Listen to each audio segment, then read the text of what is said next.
Halo, selamat malam pemirsa. Debat perdana Cawapres 2024 akan digelar Jumat esok. Publik dibuat penasaran dengan kualitas dan juga pemahaman ketiga Cawapres ini.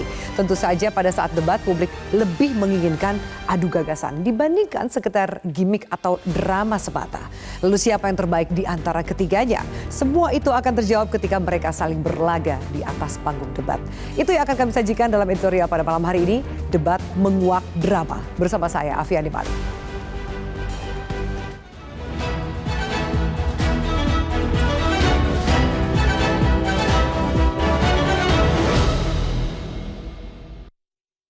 Debat menguak drama.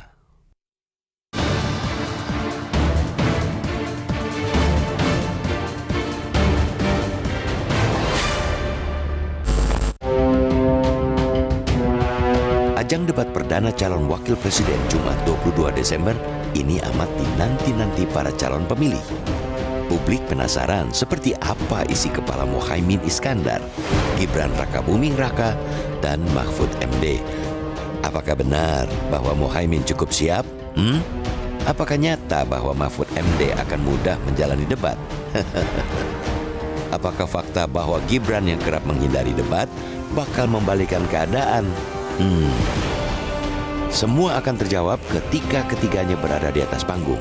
Sejauh ini banyak orang memprediksi bahwa Mahfud MD bisa menguasai panggung debat karena Menko Polhukam itu sudah kenyang makan asam garam dan seluk-beluk perdebatan, khususnya tema politik, hukum, dan HAM.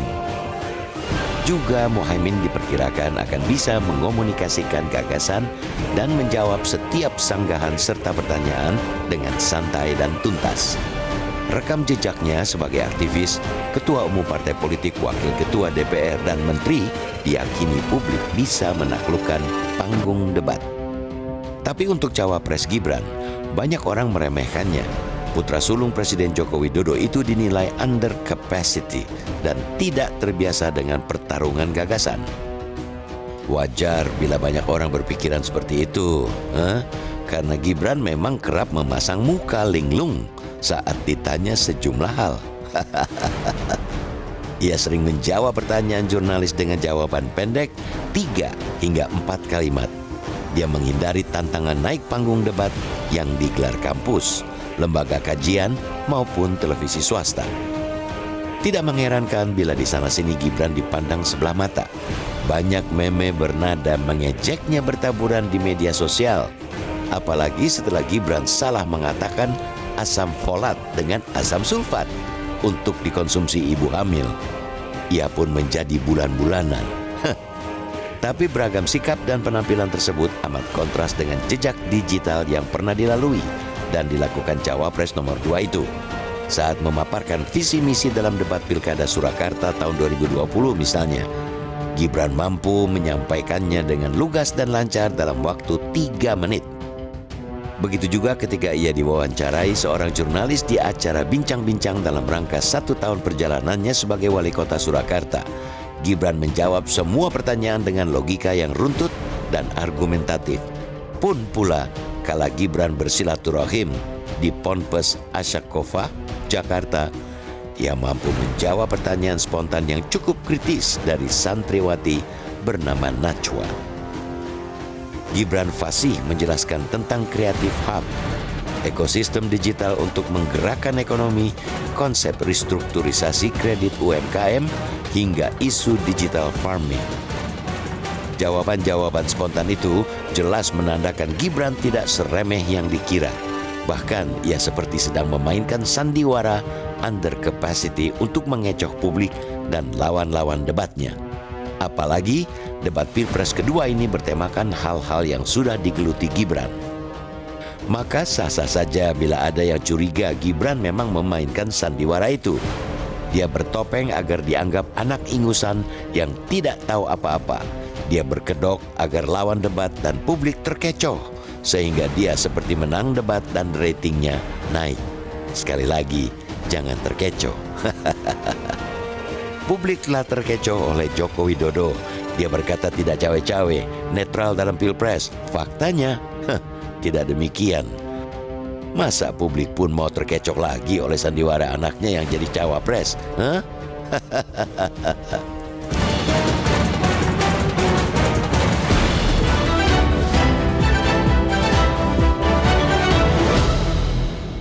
Itulah yang akan kami sajikan dalam editorial pada malam hari ini, debat menguak drama. Dan sudah bersama dengan saya anggota Dewan Redaksi Media Group, Mas Abdul Qohar. Mas Qohar, selamat malam. Selamat malam, Afi. Kita berbicara soal debat yang bisa dikatakan yang dinantikan. Ya. Debat Cawapres. Tema yang kita angkat adalah debat menguak drama. Tapi prediksi dari Mas Qohar, jalannya debat Cawapres besok itu akan seperti apa? Akankah ada kejutan yang tak diduga? Kalau prediksi saya akan ada kejutan karena ada dugaan bahwa pasangan atau Cawapres nomor 2 Gibran Rakabuming Raka itu sedang memainkan drama, sandiwara, kepura-puraan. Apa itu? Sandiwara apa? Drama apa? Drama pura-pura bahwa dia seolah-olah tidak mengerti, seolah-olah dia under capacity, seolah-olah dia underdog.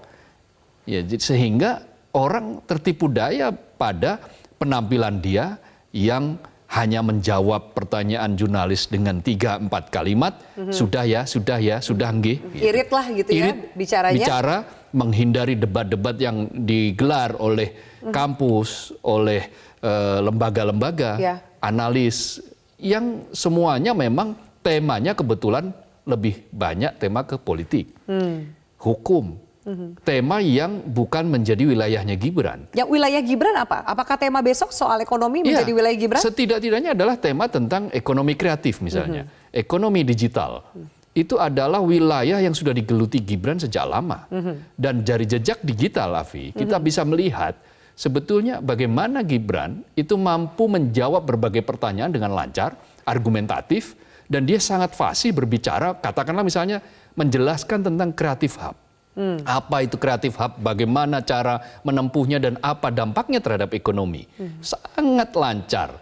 Dan di Solo dia sudah membangun Teknopark yang luar biasa. Yang Teknopark ini menjadi salah satu semacam kayak ikon bagi bagaimana Creative Hub itu diwadahi di situ. Dan best practice-nya sudah ada. Maka ketika dia besok akan berbicara tentang ekonomi, tentang investasi, tata kota, APBD atau APBN. Itu sudah Gibran sekali lah temanya ya. Itu sama seperti apa yang dikatakan oleh Budiman Sujatmiko, makanan sehari-hari katanya. Maka sebetulnya publik sedang hendak dikecoh, hendak disuguhi oleh sebuah drama kepura-puraan yang nantinya biar surprise gitu, biar ketika dia berdebat surprise gitu. Itu tuh apa? Memang strategi politik atau mengecoh itu tujuannya untuk apa? Ya, untuk menaikkan rating, untuk menaikkan tingkat elektabilitas. Jika ternyata di underestimate, ternyata tampil besok luar biasa gitu. Karena akan berbeda dengan yang lain. Katakanlah kalau yang lain kan sudah berada dalam garis start yang katakanlah dianggap lebih tinggi. Sementara Gibran karena posisi dia selalu di underestimate, maka dia berangkat dari titik minus. Nah, ketika berangkat dari titik minus dan ternyata berbeda dengan kenyataan sehari-hari yang ditemui oleh masyarakat, sudah jadi poin plus itu maka kan? sudah jadi poin plus. Nah, saya kira ini akan menjadi bagian dari strategi dan gimmick.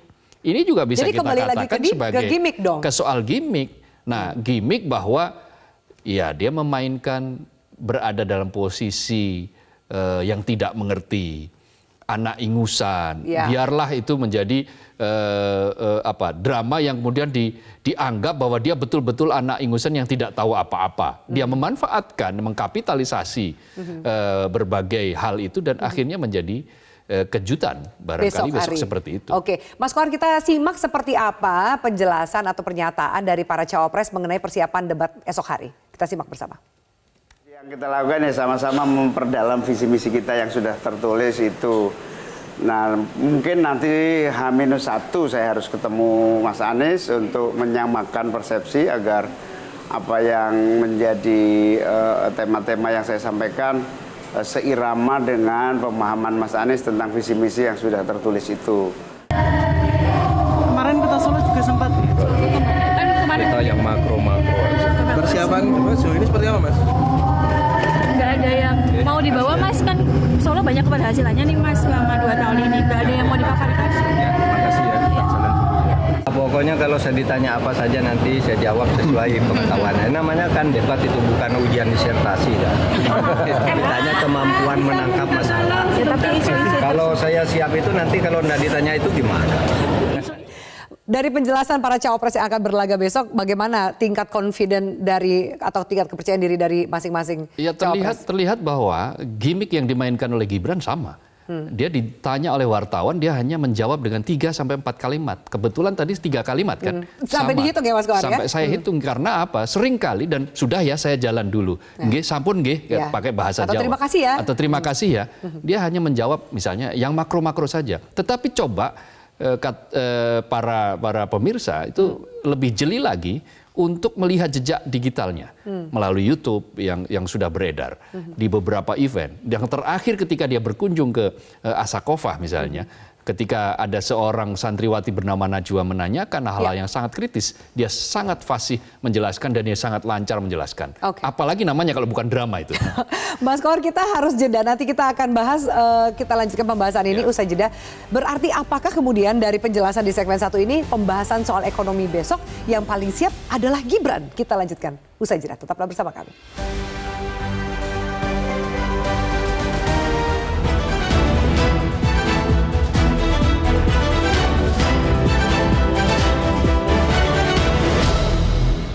Mereka adalah perempuan-perempuan berdedikasi, perempuan mandiri, selalu optimis. Mereka percaya tolak angin untuk menjaga kesehatan. Mencintai Indonesia. Orang pintar minum tolak angin.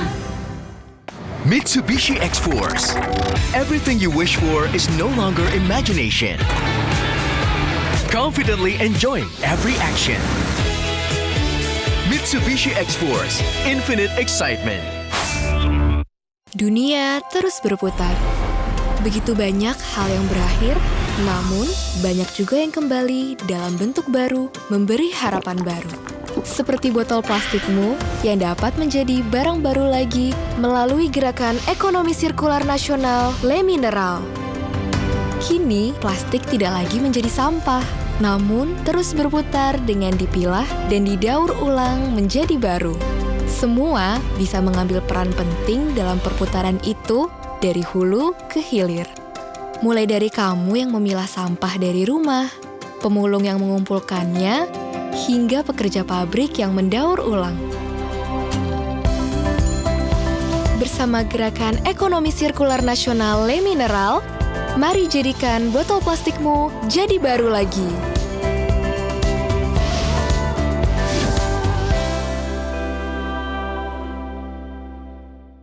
Mitsubishi X-Force.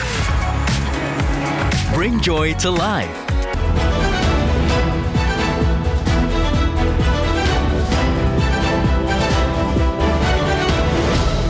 Konteksnya besok bisa bicara tentang konteks ekonomi dan tampaknya dari beberapa pihak sudah mulai memanaskan situasi dengan menyampaikan kritik-kritik terbuka. Misalnya apa yang disampaikan oleh Caimin, kritik terhadap pembangunan infrastruktur yang tidak dinikmati oleh masyarakat di akar rumput. Saya pikir itu adalah salah satu munisi yang bisa dimanfaatkan untuk menembak jantung pertahanan lawan. Dalam konteks ini adalah kekuasaan yang berjalan. Dan di saat yang sama saya berkeyakinan Gibran akan mencoba untuk melakukan langkah-langkah defensif. Meskipun tampaknya Gibran juga barangkali akan diuntungkan dengan situasi besar yang agak underestimate kemampuan dia, agak menganggap remeh kemampuan dia. Maka kalau misal Gibran dengan sikap, dengan persiapan yang memadai, bisa menunjukkan kemampuan lebih, maka itu bisa menciptakan lompatan. Tetapi semua bergantung pada persiapan Gibran. Sementara yang perlu diantisipasi adalah Pak Mahfud. Pak Mahfud per hari ini relatif tidak memiliki track record yang cukup memadai di dalam konteks kebijakan-kebijakan ekonomi. Tentu yang memiliki kedekatan adalah terkait dengan konteks kepastian hukum yang tentu memiliki korelasi kuat dengan dunia investasi, kemudian konteks ekonomi makro secara general. Ya baik pemirsa, kami lanjutkan. Mas Kohar, tadi kita sama-sama mendengarkan prediksi dan analisa dari Mas Khairul Umam. Kalau di segmen pertama tadi kita bahas jangan-jangan dramanya adalah dari Gibran yang sama ini di underestimate bisa tampil dengan suasana yang berbeda gitu. Atau jangan-jangan kejutannya dari Pak Mahfud. Kalau tadi Pak Mas Khairul Umam mengatakan bahwa jangan-jangan Pak Mahfud yang dianggap memiliki pengalaman tinggi bicara soal ekonomi bisa saja menjadi beban atau hambatan tersendiri. Ya, kita harus melihat memang rekam jejak ya. Rekam jejak Pak Mahfud memang dari sejak aktivis sampai menjadi profesor, dosen, menjadi menteri, menjadi ketua Mahkamah Konstitusi, tidak pernah beringsu dari hal-hal yang berkaitan dengan hukum, HAM, politik, ya seperti itu. Nah, ketika harus berbicara dengan persoalan-persoalan ekonomi, boleh jadi nanti akan muncul pertanyaan-pertanyaan teknis yang memang tujuannya untuk menjebak. Kita ingat di tahun 2019 misalnya ketika Jokowi dengan Pak Prabowo, Pak Jokowi dan Pak Prabowo berdebat dan menanyakan, misalnya bagaimana pandangan Pak Prabowo tentang TPID. Apa jawabannya Pak Prabowo? Apa itu TPID? Nah, hal-hal semacam ini itu adalah pertanyaan-pertanyaan jebakan yang potensial akan dikeluarkan oleh Gibran terhadap dua lawannya. Nah, Prof Mahfud memang track recordnya tidak seperti itu. Tetapi kalau dilihat dari tadi mengatakan bahwa ya persiapannya biasa saja, sepertinya Prof Mahfud juga percaya diri bahwa apapun temanya dia sudah memegang kebijakan pokok makronya. Itu yang akan dipegang. Setidaknya tidak kemudian dari nol lah, sudah ada pemahaman lebih dalam soal itu. Nah, kalau Caimin, maka dia akan fokus pada bagaimana visi misi dari pasangan Amin ini yang 60% itu tentang ekonomi. Ada 14 poin di situ. Mulai dari soal tax ratio, soal pajak, lalu soal investasi, soal infrastruktur. Nah, yang perlu di garis besar adalah ada beberapa katakanlah semacam protes kecil dari publik ya, yang melihat, yang mencurigai memang tema ini disetting untuk untuk memberikan angin kepada Gibran. Nah, ini pasti harus diverifikasi. Tetapi memang sebetulnya untuk tema yang sangat-sangat strategis, biasanya tema-tema semacam ini diberikan kepada capres, calon presiden, debat untuk calon presiden. Sementara yang terjadi konvensi selama ini kan cawapres itu biasanya diberikan wilayah untuk menggarap tentang indeks pembangunan manusia, tentang penanganan kemiskinan, tentang stunting, kesehatan, dan seterusnya. Itu wilayah kesejahteraan rakyat yang selama ini berada di bawah koordinasi pembagian tugas ke wakil presiden. Tetapi kenapa untuk katakanlah misalnya ekonomi, tentang investasi, sesuatu yang sangat strategis yang hari ini menjadi persoalan di Republik ini diberikan kepada cawapres. Dan apa pula misalnya kok ada di situ pengelolaan APBD? Karena yang dibicarakan negara mestinya dia APBN. Lalu apa? Kenapa kok harus ada tata kota? Bukan tata negara, bukan menata seluruh negara, hanya menata skup kota. Karena kita berbicaranya sudah negara ini kan. Karena itu wajar apabila publik menduga-duga ya, menduga-duga bahwa ini ada settingan tertentu meskipun harus diverifikasi dan apapun mestinya memang seorang calon pemimpin harus siap. Dalam tema apapun. Apapun. Baik. Seperti apa tanggapan dari netizen? Termasuk juga tadi kami lemparkan polling. Siapa menurut netizen yang paling siap untuk debat esok hari? Kita lanjutkan sesaat lagi. Tetaplah bersama kami.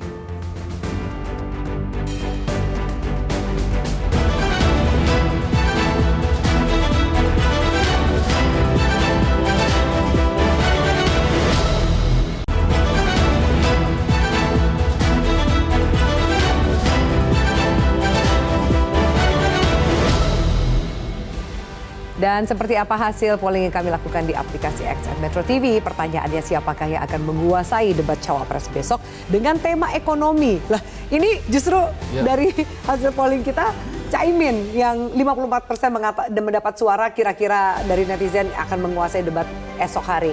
Lalu kemudian Pak Mahfud 36% dan Gibran 10%. Ya. Mas Kohar, kita akan bacakan dua tanggapan dari netizen. Jadi dari @bayutj mengatakan, saya yakin ketiga cawapres akan memberikan kemampuan serta ilmu pengetahuan mereka.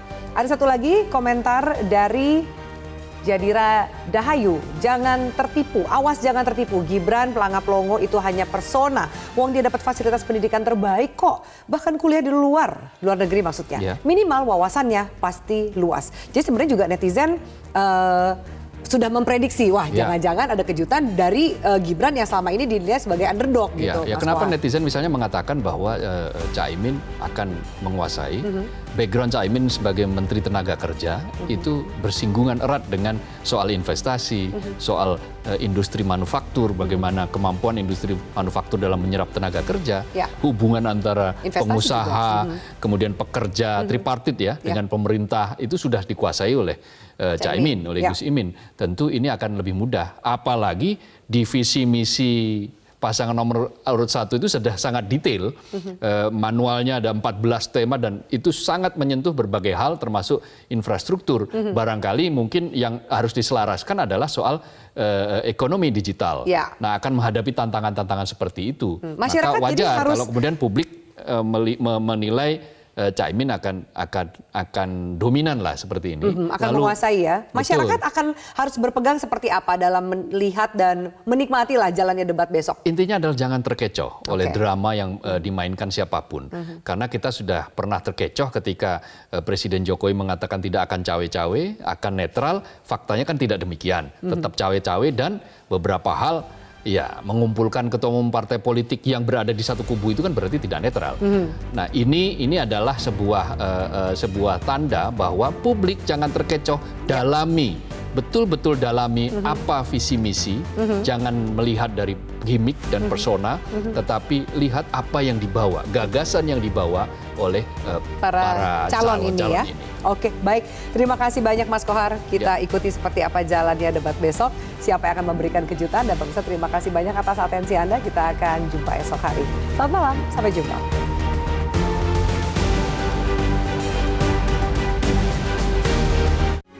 Metro TV. Jelajahi cara baru mendapatkan informasi. Download Metro TV Extend sekarang.